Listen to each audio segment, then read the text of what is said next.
So this is like the morning after. the morning after.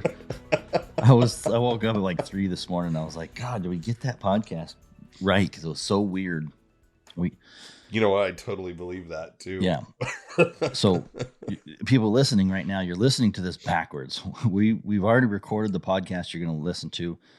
And I was just thinking, and I think we're going to break it down into 2 parts because it just was a lot to cover. It was deep. It was hard. And I think Brad explained it best afterwards. It was more like a lecture. You know what I mean? Like I'm not, it wasn't a conversation. It was like, yeah. So if you're listening to this and you know that this is going to be about antennas, we're going to break it into 2 parts. So it may not be a smooth transition because we weren't planning on doing 2 parts. It just kind of got long. In part 1, what I'm going to try and put into part 1 is where we kind of talk about the fundamentals of gain and independence. Or I'm sorry, this morning. Impedance. Independence is a whole different. Almost the same thing. M something. So I'm gonna. That's kind of the fundamentals of the antenna, as far as the concepts. So, but the one thing I don't think that I really isolated was that most of the time these topics are in relation to transmitting a signal out of the antenna. Okay. And right. I don't think I was really super clear on this podcast. I was thinking about that and I'm like, man, some of the graphics and the images and what we're talking about. And that's why I used the light bulb, right? In the podcast, right? Because it's transmitting the signal out. Light is basically a radio wave. Basically, light is a radio signal. It's just a super high frequency radio signal. So when we're talking about gain, impedance, antenna building, you're reading about antennas on the internet. Think of it that they're talking about transmit. Okay. You're on a radio and you're transmitting. That would be the caller, which we don't have a lot of options on the caller, right? It is what it is right now.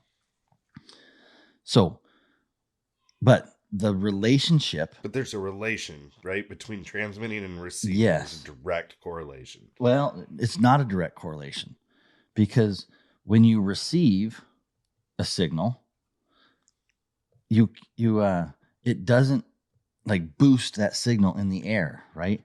So a good question that I read is, does a high gain antenna increase your ability to receive?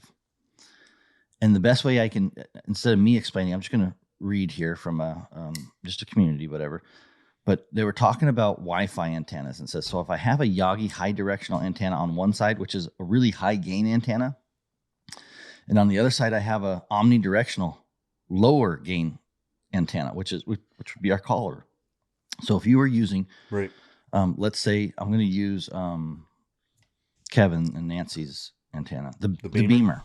That's a super, super high gain antenna, right? It will pick up further because it's really focused. So it will allow that signal to come through easier when it's pointed at it, but it doesn't mean that it can increase the signal at all, right? So signal is what it is. Exactly. So it basically it says no, the antenna can receive more signal, but it isn't magic, so it can't make a signal that never reaches it or reaches it so weak that it's negligible. Suddenly reach it, if that makes sense.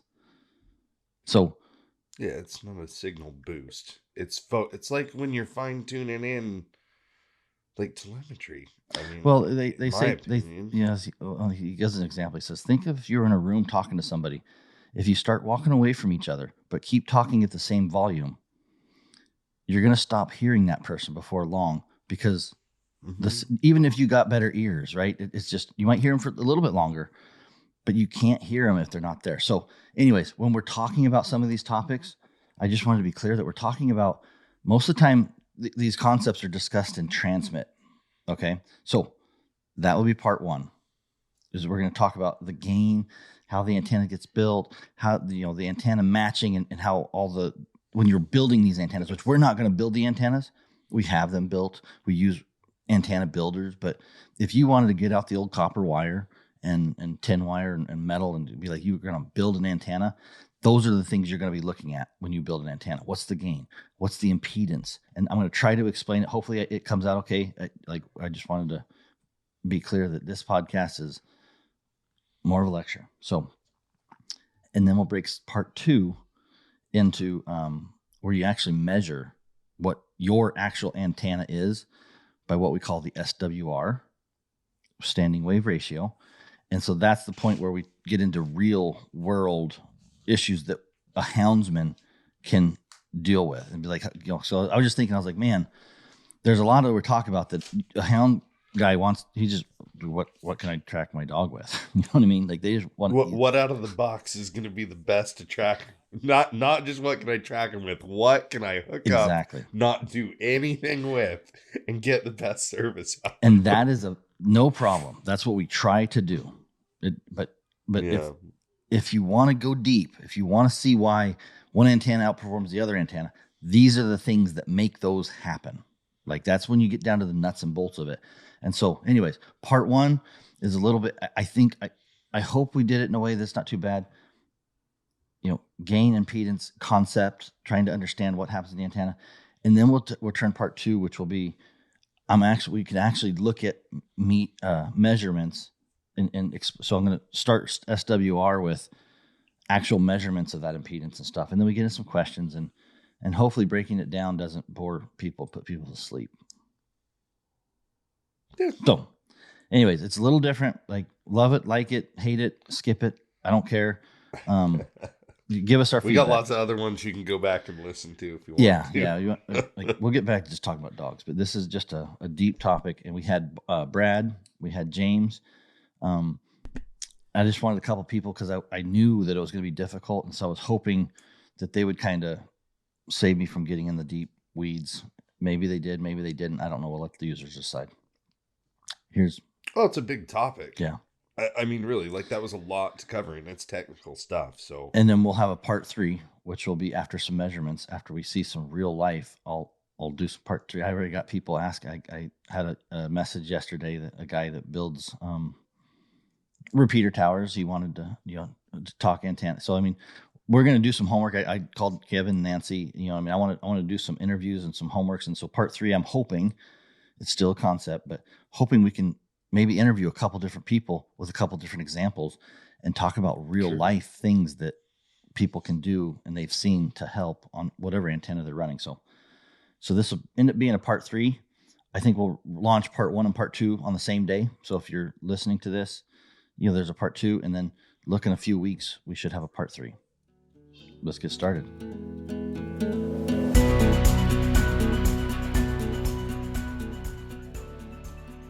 Mm-hmm.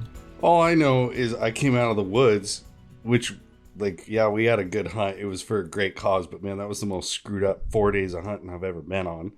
Yeah. And I come out to Facebook notifications coming out of my ears of Buddy and an antenna, and I had Warren Winch flashbacks, and it was I don't even know what I missed. So I had to get on the phone and find out what the heck was going on. So we got Brad Mombart, James Van Geistel, and Jason was out hunting last weekend for which one was it? Wounded Warrior? Yeah, Houndsman for Heroes. Houndsman for Hero, okay. Yeah, so you had to resort to James, James, you did. What were you saying? You didn't even have Facebook? So Buddy was reading them all to you? So Buddy read the comments to me, yeah. One by one? Yeah. There was a lot of them, too. When I looked, it was 144 something comments. Yeah. It took me a while to read through them. All I wanted to do was test the antenna. There's some drama behind that. We got to talk about it. But so this podcast... We're putting a timer on that. You don't get to go free. I've asked James, I've asked Brad, and I've asked Jason to keep me in check. So your guys' job is to not let me go off the rails. Too far. I'm going to I'm going to address this drama a little bit and explain some history real quick. I've told them I want to be done with it hopefully in a minute or two. I just want to explain the story. We're going to move on. Then we're going to talk about antennas. So this podcast here is to talk about antennas. And so here's the subjects we're going to cover. We're going to cover antenna gain, impedance, SWR. And I'm going to do my best to explain what those are in layman's terms. And my goal is to use things and suggestions and ideas that is easier to conceptualize than invisible radio waves. Then we'll go into wavelength. We'll talk about directional antennas, ground plane antennas, the famous. There's infamous. There's a big discussion online. If you've ever asked about a truck antenna, you know that there's a ground plane antenna and there's the non-ground plane antenna, which is what we've been selling. Brad, you asked a good question about collars and the antennas on the collars. I've seen some comments there. We got some questions about truck antennas and stuff that I want to try to address. I'm not a complete expert on antennas, but I've got a handle on signals and signal strength. And then Jason, you had tech tips. So that's kind of our syllabus. And I've already taken over, James. I told you Jason, I told you to roll it out, and you already dove off and threw me to the wolves. Needs to put a shock collar on every time he gets me and James screwed up, though. All the time. Every freaking time. So you I've getting a paycheck, James? That's what I want to know. Are you getting my paycheck too? What's that? Oh, nothing. Okay. You just interchange us like quite frequently. James, Jason, but just a J. It's just we're both cool. It's all right. Okay. So your guys' job is if I'm getting over my skis and there's questions or there's things I'm skipping, which I have a bad tendency to do, is as I start talking and then I kind of skip or don't make sense. And so slow me down, ask questions. And that's why I asked Brad too, because he's really like, if you want to know a methodical guy, Brad's like a real methodical person. So I was talking to him today and I'm like, man, would you join me? Because I think he may do a really good question, asking the right questions to keep me focused. So. But first you rant. You get 5 minutes. 5 minutes. Go. All right. So you've seen online, or maybe you haven't, I don't know, but there's this thing that I have tried to shut down another guy's business. And so what they're talking about is I'm just going to say the name is Wade, and it's the Hound Recovery Antenna. It's the ground plane. There's a lot of guys that like that antenna, and that antenna performs really good for them. Like that's if you've seen those, there's like a, I don't know, like a group that just supports that antenna, and there's a group that maybe doesn't. So, or whatever. Somehow I get tied in the group that doesn't. And I'm just going to explain how and what and why the bad blood seems to be there. About 6 years ago, I was approached by, it wasn't Wade. I'm just going to be really clear. It was a guy named Jeremy who, as I understood, was working with Wade and sent me this antenna. It's exactly like what it looks like now. It doesn't have the triple mag at this time. It was just the regular antenna. It had the 4 ground planes coming off the bottom. And at the time, they were I 250 an antenna. Maybe it was 175. I keep looking for the details, but it doesn't matter. They're fairly expensive. Mark. And I remember telling him, I was like, man, before I even tested, I was like, it just seems like it's too expensive.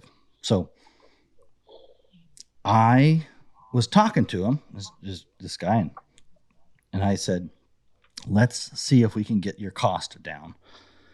And so, because what they told me was they were having these antennas specially made, machined out these parts. And I'm like, oh, okay, well, I looked at it. And I'm like, there's nothing really that critical about this. So I'm like, let me see. You're buying them 10 at a time. Let me see if I can buy them 100 at a time, and maybe we can get your price down. So I called a couple people. I called a machine shop, and I called the owner of Tram Browning. And while I was on the phone with the owner of Tram Browning, trying to get him to make this antenna cheaper and save them money, what we uncovered is they were using Tram Browning parts and building. So they would take a house antenna. What? Weren't they taking 2 kits and making? Yeah. So they were taking a house antenna with a ground plane, and then they took an NMO 5/8 wave, which is normally a mobile antenna, and they were it was a cool idea. I mean, if that's what you wanted to do, is put a ground plane on a mobile antenna like they did, it was clever. I'm not, I didn't pick it up and what they were doing. But the owner of Tram Browning, whenever I was trying to explain what I needed him to make to get this cost down from $130 a piece is what they were telling me wholesale was going to be, Well, we found out that he was using a house piece and then taking some pieces off of that and putting it on a bun. And so they take 3 different parts, put them together, or 2 different parts, put them together, and come up with this ground plane on a mobile platform. That's about what we see today. The owner of Tram Browning, when he found out what they were doing, and I don't know why he was kind of pissed about them taking 2 parts and making the antenna, but what he really didn't like is they put a sticker and they kind of scratched off the Browning label, and that's what really set this guy off. And while I was on the phone with him trying to save these guys money, he had you pull the sticker. Yeah. You accidentally exposed something to Browning that the other guys didn't want intentional. Yeah. I didn't run over to Browning and be like, this is what's happening. I was legitimately trying to save this dude money, because he told me, and this is where I was naive. I believed what he said, that he couldn't get these things built for anything less than $120, $125, or whatever it was, that they had to sell them for $250. And I specifically remember I said, this antenna should sell for $120. Like, if we can get this cost down to $60, $50, let's sell the heck out of these antennas at $120. Mm-hmm. Ironically, that's what they're selling for now. But anyways, when that happened, and the owner of Tram Browning he was pissed. And he pretty much was like, that guy will never buy anything from me again. I'm like, oh shit. You know what I mean? Like, that was what happened. That was how it happened. And I remember I got off the phone and I paid full retail to Hound Recovery. It was $250. I don't know if it was $175 or $250. I don't know what the retail price was back then, but if I could go find that check, which I could if I had to, it would have been full retail. I didn't want the wholesale price. I didn't want anything, because I knew this was going to be a problem later. I wrote him a check and I said, I can't do this. This is not an antenna I can cover. And honestly, I shut up for 2 or 3 years, didn't say anything to anybody. And then I made my video because I got called out a couple times or whatever about this. And then now here we are again, 5-6 years later, we're kind of back in the drama again. So there's my story. There's the drama. There's the reason why you can hear a rumor that I tried to get the guy shut down or whatever. I don't really care. If you like that antenna, buy that antenna. At the time, I couldn't sell it. So my 5 minutes up. I'm going to be done. Any questions? Please. The prosecution rests. Thank you for your testimony, buddy. Okay. Yeah. Now let's move on and let's just talk about antennas. And my goal, Brad, James, Jason, this isn't a W, buy your antenna from W podcast. Like, I want to be really clear. If you like that antenna, go buy that antenna. If you buy it from Billy at Outdoor Dog Supply, go buy it from Billy at Outdoor Dog Supply. If you like W, buy it from W. Yeah, you can get antennas anywhere. It's a 2-meter antenna. That's what you're looking to buy. That's what everybody sells. It's not a Garmin antenna. It's called a 2-meter radio antenna. And that's what we're all selling. So we're going to cover some antenna basics, but I want to make sure that everybody holds me accountable, that I don't really want this to be a podcast to go buy your antenna from W. So, all right. Fair enough. Let's talk about gain. So the first topic is going to be antenna gain. You guys have all seen, like, when they show an antenna gain, you'll see something like, 3 dB, 3 dBi. Yeah. Do you guys understand what that is, or should what?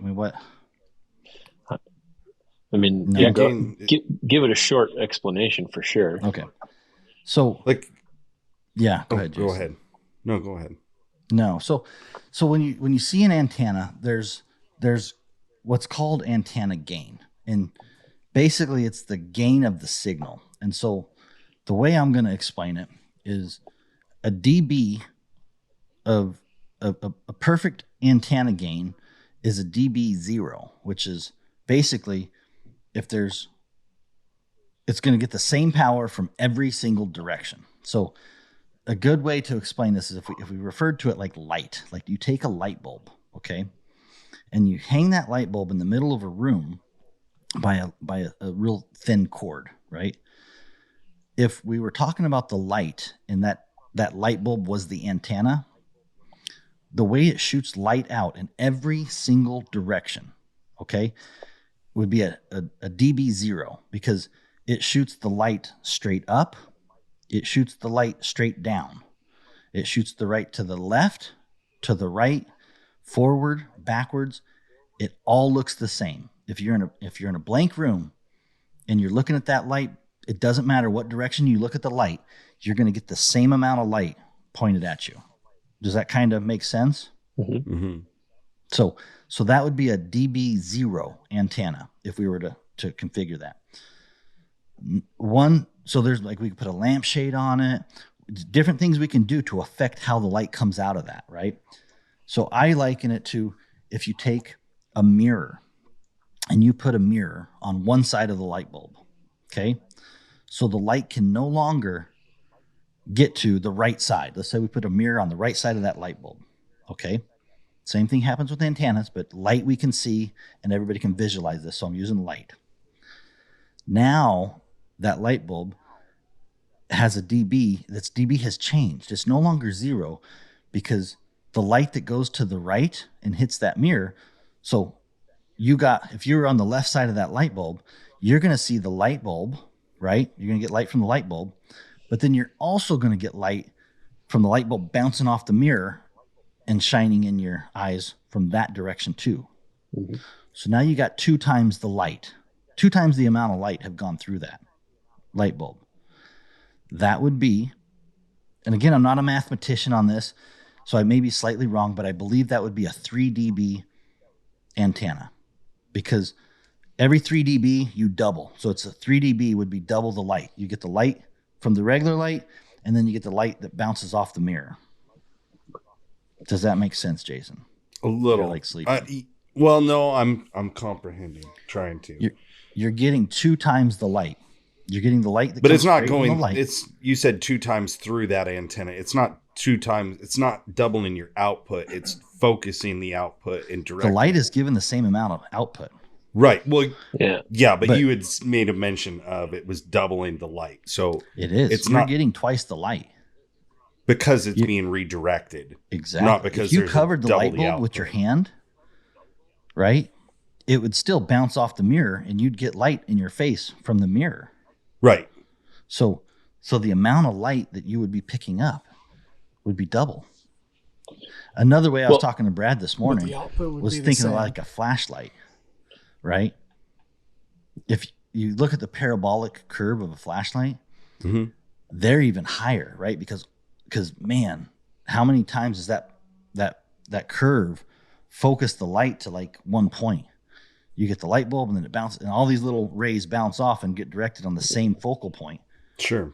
You can have a really powerful light from a light that looks like a regular light. You know, you ever slid one of those handles back and forth where it makes a floodlight and then it makes a really strong beam.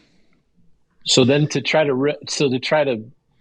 refer it back to the wave or the signal coming out of the antenna, are we talking about sending out of the antenna or receiving when you're talking about gain, or both?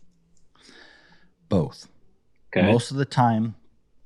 So the way the antenna, the gain on the antenna, it doesn't boost the signal. You know what I mean? It only focuses. It's a refraction. Yeah, the way it gets bounced out of the antenna, or the way it gets taken in from the antenna. Mm-hmm. But if you send out 4 watts, you're sending out 4 watts. Right. You know what I mean? An antenna doesn't make it go to 8. You know what I mean?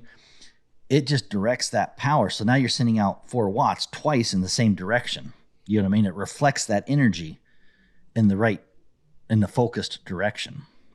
And so to specify 4 watts is what we're talking about, because that's the wattage in a Garmin receiver or collar. It is. Yeah, I think it's MERS. You'd have to look it up, but I think the wattage from MERS is legally 4 watts. I think that's it. But I know CB, that's what it is. So, okay. So depending on the antenna, and again, I can step away from the light. You know, if you get the concept of the light, it's easier to see and kind of go, okay, well, you can put a lampshade on a light and block it up from the sides and make it shine top and bottom You can put covers on the top and bottom and make it shine left and right. There's different things you can do to a light to focus the energy that you're going to get and measure it.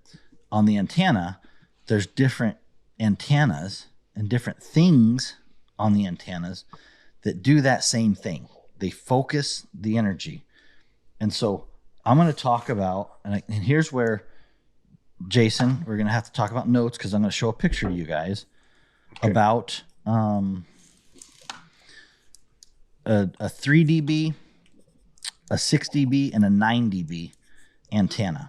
So this is a website, daywireless.com. I was doing some homework. And so anyways, on this website, you're going to see a picture, which it shows a little truck, and then you can see the 3 dB antenna. So you can see how it radiates 3 dB, and it goes up higher than it goes lower.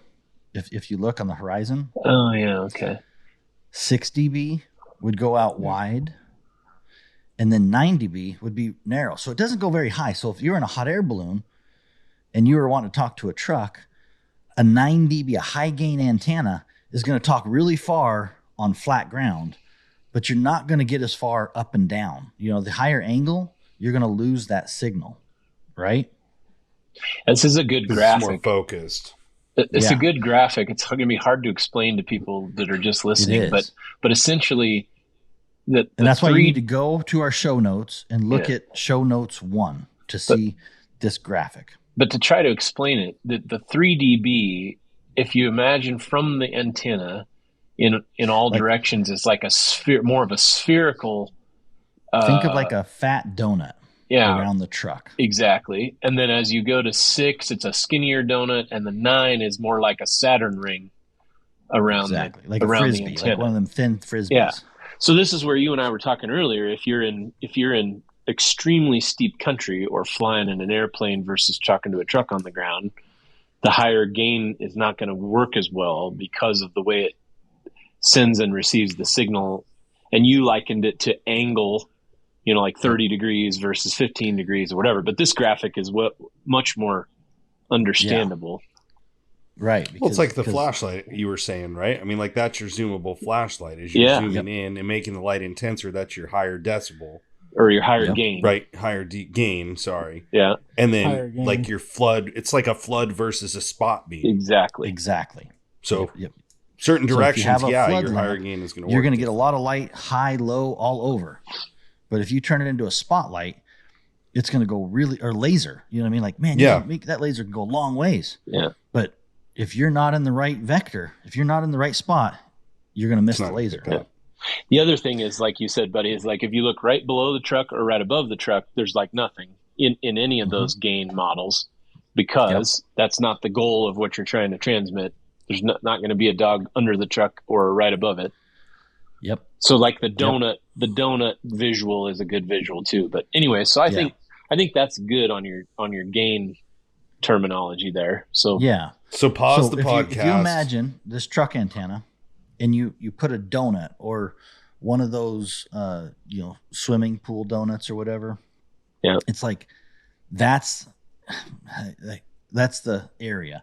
Yeah. And then that thing can be pulled out and stretched, but you lose your height. You know what I mean? If you stretch it too wide, it's not very tall. The donut's not very tall, but so you're just manipulating the signal. Yeah.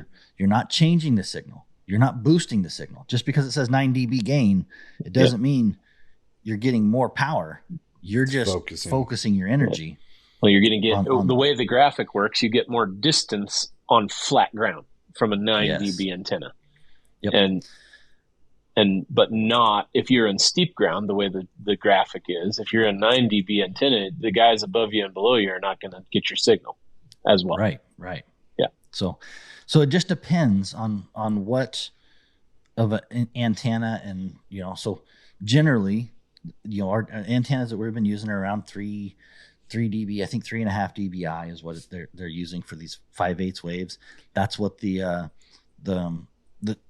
triple mag antenna. The only reason I know that is because I'm looking at those right now, and that was one of my questions. What's the dBi on this? And it's like 3.5 is what it was. And so I know that that's a good high gain directional antenna that gets good range up and down.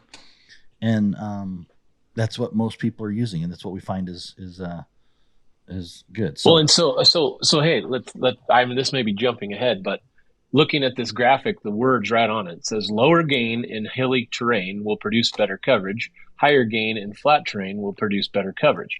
So correct. once again, it goes back to our discussion this morning of it depends on what kind of country you're hunting. Now, guys in Texas might like a 9 dB antenna for hunting dogs because there isn't hills.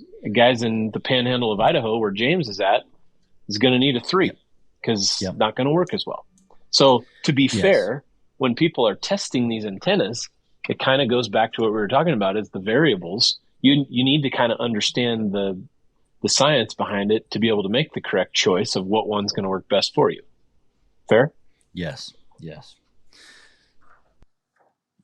So one of the questions that when I was doing some homework I seen is it says, is a high gain antenna advantageous? And like Brad covered, is sometimes a high gain antenna is great, and other times you don't want that. So like, you know what I mean? So depending on what you want, that you want to decide what it is. The other thing that you want to look at that this graph shows is when the antenna angle changes, it changes the relationship of the donut or whatever it is, right? So if you are looking at your alpha and that antenna, and we normally talk about truck antennas, which are pointed straight up.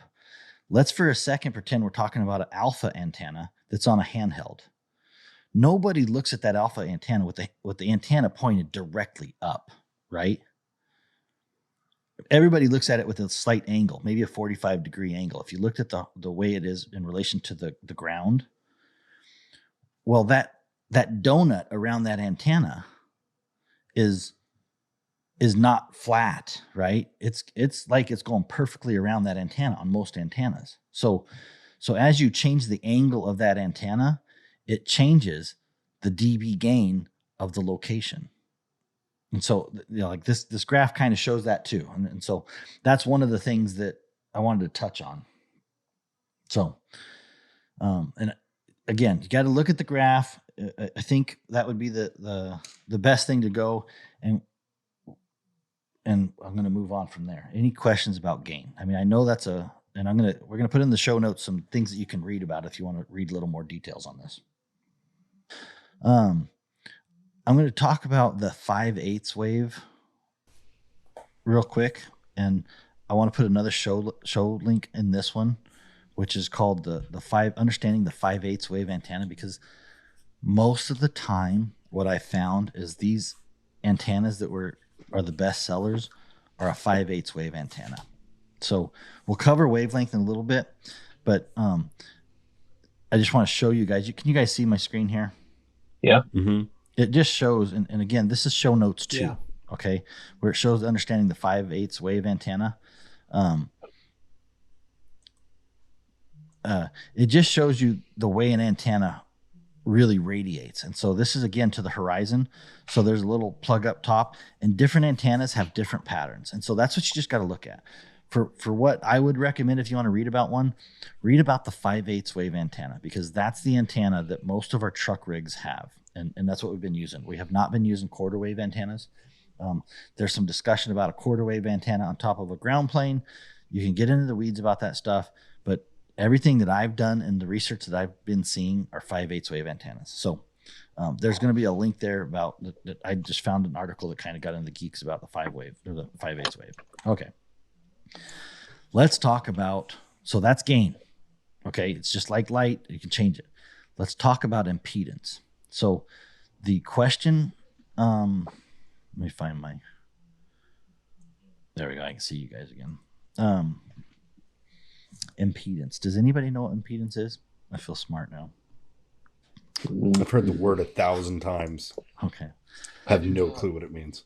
The best example I can give for impedance is when you're sending out a signal or outputting something, you have to put that signal across what's called a load, right?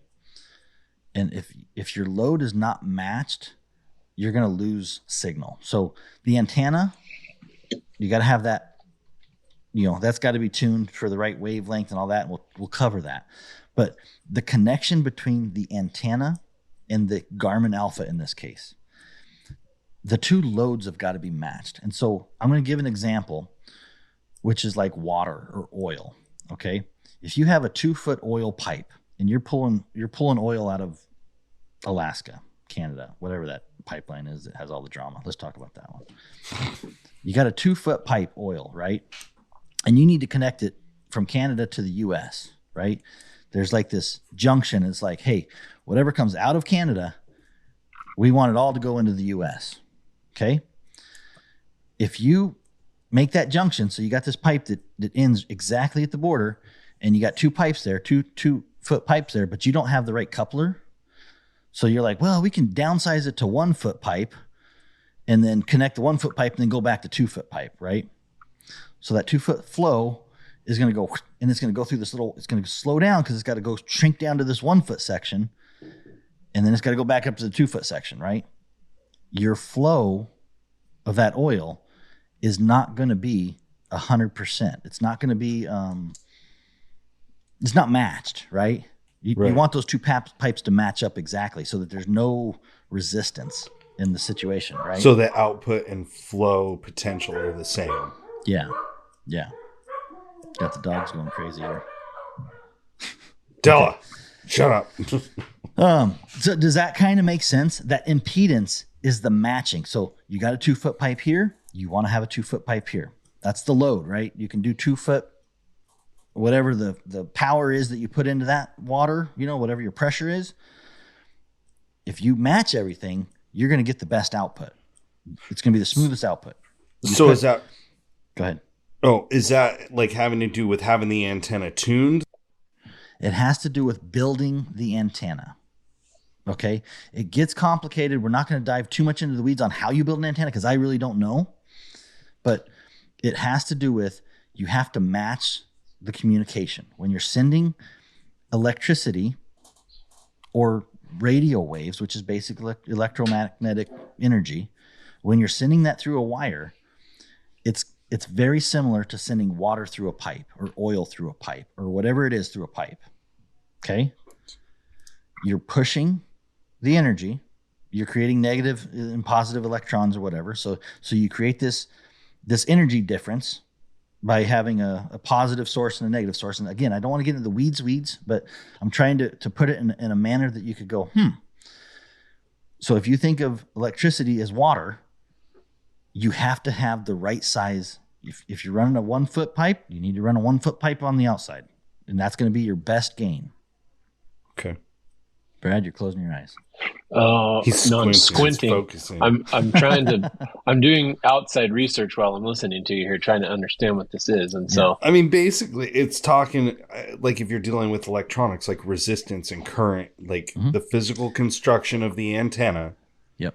And the amount of energy or current, I guess, it would cover. That would be the closest term. Right.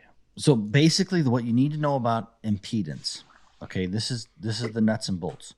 Most of our antennas out there are using a 50 ohm impedance, meaning that's you want to turn light on. You can't just put it across 0 ohms, right? That's a direct short. Energy just goes and just sucks out. You know what I mean? Like if you do 0 ohms, you're shorting it. You know what I mean? Right. If you do too many ohms, you slow it down. And so you have to have this thing matched. And so anyways, you build your Garmin, your output receiver, when you're going to put out power, you build the mechanisms to calculate a power of 4 watts or whatever it is that you're going to output.